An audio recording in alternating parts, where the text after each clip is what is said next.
Our next guest is someone we got just this week, actually just a couple of days ago. A young lady who is extremely brave, but also very new to this kind of forum. She's someone who's realized that in order to get the solutions we want, we're the ones who are going to have to stand up and take action to make them happen. Her issue, she has several, but the one she's becoming famous for on YouTube is the Second Amendment.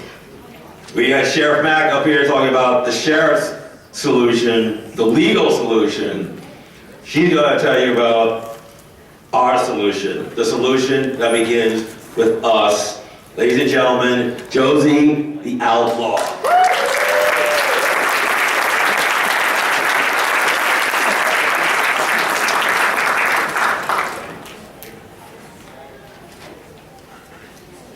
Okay, first I just wanted to say that I'm extremely honored to be here with such amazing people who had a very integral part in my own awakening and my own learning process.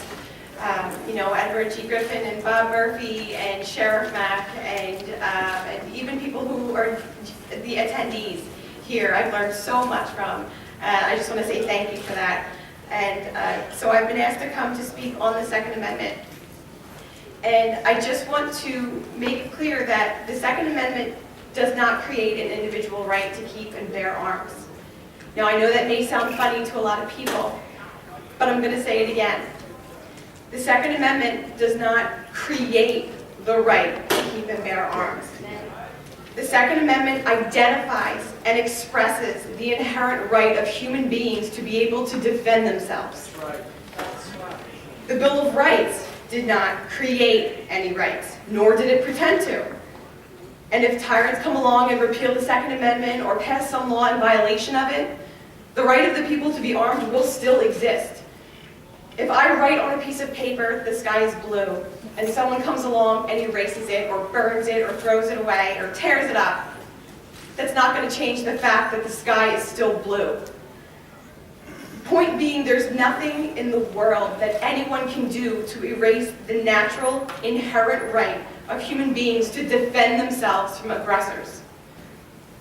The Second Amendment was put in place because the founders realized that the people remaining armed was, quote, necessary to the security of a free state. Now, I don't actually want a free state. I want a free society. I want a free world. I don't want a limited ruling class. I want no ruling class.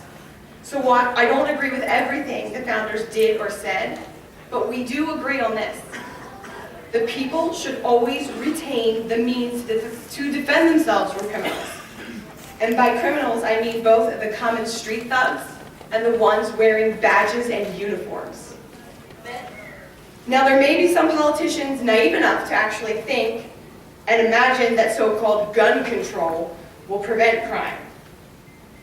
But I believe that those pushing hard to disarm the public are not misguided or merely ignorant.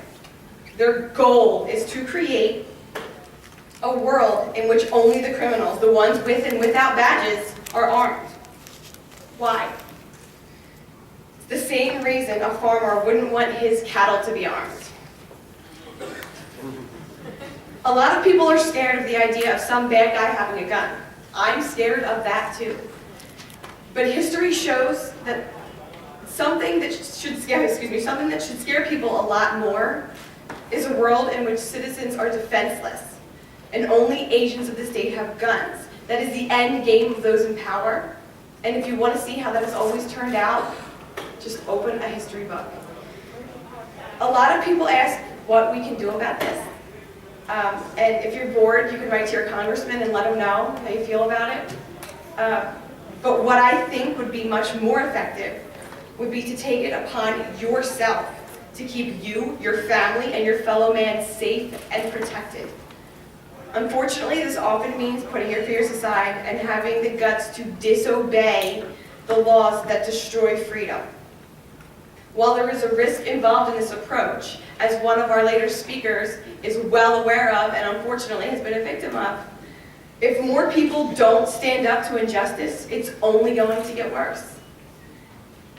Again, the founders did not pretend to create a right to be armed.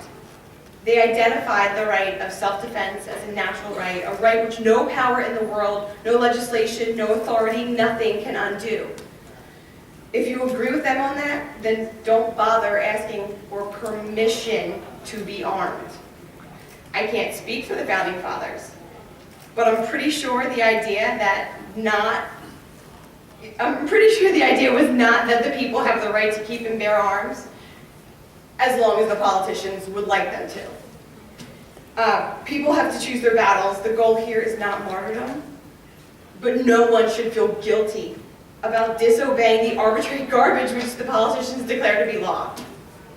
Despite what state propaganda, your authoritarian indoctrination may say, your obligation is to follow your own moral compass, to be a moral, responsible adult.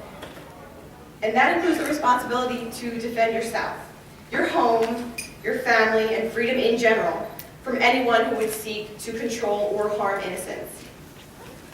I do want to add a brief message to all of the law enforcers, including any government agents that may be checking us out here tonight, and any that may see this later. Behind the badge, beneath the uniform, you are a human being.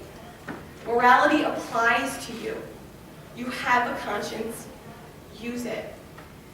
When you obey orders to commit aggression in the name of law, there will be some freedom advocates who are going to scream and yell and spit and,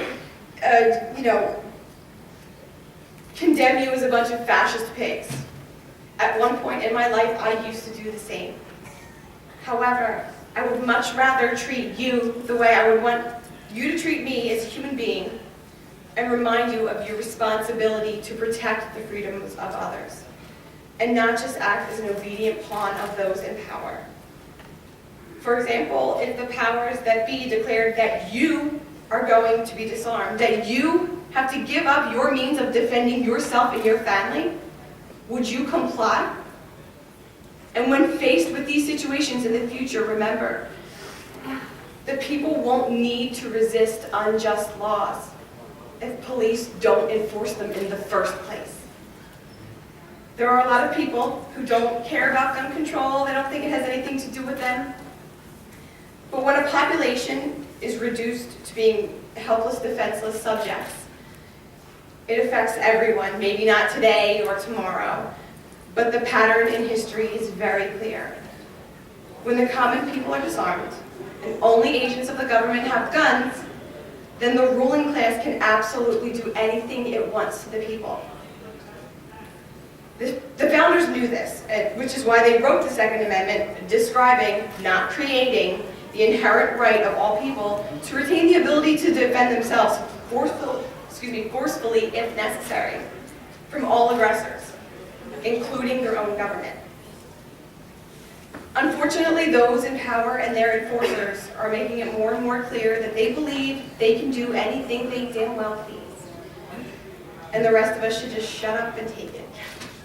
The Kelly Thomas case is one brutally tragic example of how American police essentially have a license to kill with impunity. Does anyone really believe that things would be better if only state mercenaries were armed? Ultimately, what matters just as much as the physical ability to defend ourselves is the mental ability to disobey and resist those who claim to be authority. Without resolve and the spirit of resistance, strength, courage, even an armed populace will still end up as slaves. And ironically, if the mental ability to disobey and resist is strong enough, the physical ability won't be necessary. And that's why it's so important to spread the ideas of liberty, self-ownership, self-defense, non-aggression, not just to a select few, not just to people who we feel comfortable with, not just to someone who you know won't disagree with you or shun you, but to the entire world, because eventually it will get to them. And that's basically what we need. We need numbers. We need more people understanding how important it is for us to be able to defend ourselves from injustice. We don't have to be nasty or insulting, nor do we need to be passive or apologetic when we say that we own ourselves and are not beholden to any legislature or external authority. It's important that more people come to realize that government is the primary threat to freedom, justice, and humanity, and that the only way to achieve freedom for one is to achieve freedom for all. Thank you very much.